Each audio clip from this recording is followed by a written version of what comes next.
Hi friends, அஸ்ஸலாமு அலைக்கும். Welcome to Ashika's kitchen. இன்றைக்கி நம்ம கிச்சனில் என்ன பார்க்க போகிறோம்னா, ஈஸியாக செய்யக்கூடிய சிக்கன் கிரேவி தான் பார்க்க போகிறோம். சிக்கன் கிரேவினோடனே நமக்கு எல்லாருக்குமே ரொம்ப பிடிக்கும்.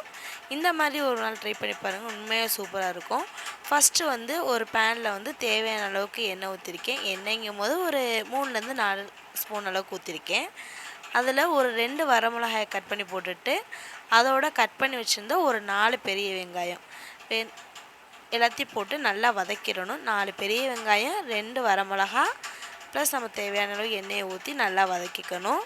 அந்த வதக்கும் போது அந்த கலர் சேஞ்சஸ் ஆகும். அந்த ஆனியனில் அந்த வெங்காயத்தில் அந்த கலர் சேஞ்சஸ் ஆன உடனே நம்ம என்ன பண்ணணும், நம்ம தேவையான அளவுக்கு மிளகாத்தூள் போடணும். நான் 1 ஸ்பூன் அளவுக்கு போட்டிருக்கேன். நான் காரம் கொஞ்சம் கம்மியாக தான், கம்மின்னு சொல்ல முடியாது, நார்மலாக கரெக்டாக இருக்கும். உங்களுக்கு காரம் கொஞ்சம் தூக்கலாக வேணாலும் கொஞ்சம் கூட போட்டுக்கலாம். இப்போ 1 ஸ்பூன் போடும்போது அந்த ஆனியன் அந்த ப்ரௌனிஷாக வந்துடும், அந்த மிளகாத்தூளோடு சேர்ந்து இது பண்ணும்போது.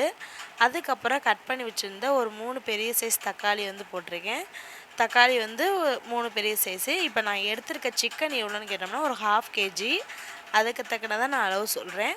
இல்லை நீங்கள் கூட கேஜி கூட சிக்கன் எடுத்தாலும் அதுக்கேற்ற மாதிரி நம்ம பண்ணிக்கலாம். இப்போ தக்காளியும் போட்டு நல்லா வதங்கணும். தக்காளி நல்லா உடையிற அளவுக்கு வதக்கிக்கணும். அப்போ தான் டேஸ்ட் நல்லா கிடைக்கும். இப்போ நல்லாவே நம்மளுடைய தக்காளி மசிஞ்சிருச்சு. இந்த சமயத்தில் நம்ம எடுத்து வச்சுருந்த சிக்கனை அதில் போடணும். சிக்கன் நல்லா வாஷ் பண்ணி மஞ்சப்பொடி போட்டு நல்லாவே கழுவி வச்சுருக்கோம். அதையும் அதில் போட்டு நல்லா ஒரு 2 பிரட்டி விட்டுட்டோம்னா சிக்கன் அதோடு அந்த மசாலாவோடு சார்ந்துடும். இப்போ நம்ம என்ன பண்ணணும்னு கேட்டோம்னா, அதுக்கு தேவையான அளவுக்கு உப்பு சேர்த்துக்கணும். இப்போ உப்பு சேர்த்தாச்சு. உப்பு சேர்த்துட்டு நல்லா பிரட்டி விடணும். பிரட்டி விட்டுட்டு தேவையான அளவு இஞ்சி பூண்டு பேஸ்ட்டு, நான் 1/2 kgக்கு 1.5 டீஸ்பூன் அளவுக்கு இஞ்சி பூண்டு பேஸ்ட்டு சேர்த்துருக்கேன். அதுக்கப்புறம் நம்ம இஞ்சி பூண்டு பேஸ்ட்டையும் சேர்த்துட்டு நல்லா வதக்கி விட்டுட்டு, இப்போ நம்ம நல்லாவே தேவையான அளவுக்கு நல்லா வதக்கணும். அப்போ அந்த சுருண்டு அந்த மசாலா அந்த சிக்கனோடு சேரும்போது டேஸ்ட்டு வேறு லெவலில் சூப்பராக இருக்கும்.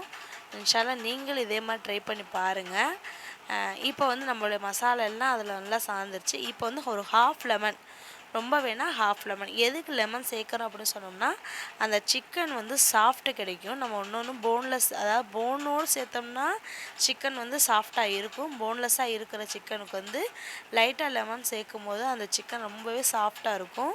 இப்போ அதோட தேவையான அளவு தண்ணி ஊற்றிட்டு நம்ம மூடி போட்டு வேக வச்சு எடுத்துட்டோம்னா நம்மளுடைய ஈஸியான மெத்தடில் செய்யக்கூடிய சுவையான சிக்கன் கிரேவி ரெடி ஆயிரும். இன்னொன்று, நம்மளுடைய சேனல் 1000 சப்ஸ்கிரைபர்கிட்ட வந்துட்டீங்க. அந்த 1000 சப்ஸ்கிரைபருக்கும் தேங்க்ஸ் ஃபார் வாட்சிங். நான் உண்மையாக மனமார்ந்த நன்றிகள் சொல்லிக்கிறேன்.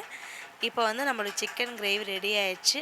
சூடான சோத்தில் நம்மளுடைய சிக்கன் கிரேவியை போட்டு சாப்பிடும்போது டேஸ்ட்டு வேறு லெவலில் சூப்பராக இருந்துச்சு. இன்ஷால்லா நீங்கள் ட்ரை பண்ணி பாருங்கள்.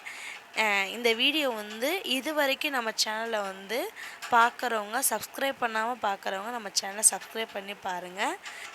சப்ஸ்கிரைப் பண்ணிவிட்டு பக்கத்தில் உள்ள பெல் ஐக்கான் பட்டனை கிளிக் பண்ணிக்கோங்க. அப்போ தான் நம்மளுடைய சேனல்லேருந்து போடுற வீடியோ உடனே உங்களுக்கு நோட்டிஃபிகேஷனை காட்டும். இப்போ நம்மளுடைய சிக்கன் கிரேவியும் ரைஸும் வச்சு நம்ம சாப்பிட்டோம். செம்ம டேஸ்ட்டாக இருந்துச்சு, சூப்பராக இருந்துச்சு. இன்ஷால்லா நீங்கள் ட்ரை பண்ணி பார்த்துட்டு எப்படி வந்துச்சுங்க நம்ம கமெண்ட் செக்ஷனில் கமெண்ட் பண்ணுங்கள். இந்த வீடியோ பிடிச்சிருந்துச்சுன்னா லைக் பண்ணுங்கள், ஷேர் பண்ணுங்கள். உங்கள் ஃப்ரெண்ட்ஸ் அண்ட் ஃபேமிலிக்கும் ஷேர் பண்ணி நம்மளோட சேனலை சப்ஸ்கிரைப் பண்ண சொல்லுங்கள். தேங்க்ஸ் ஃபார் வாட்சிங்.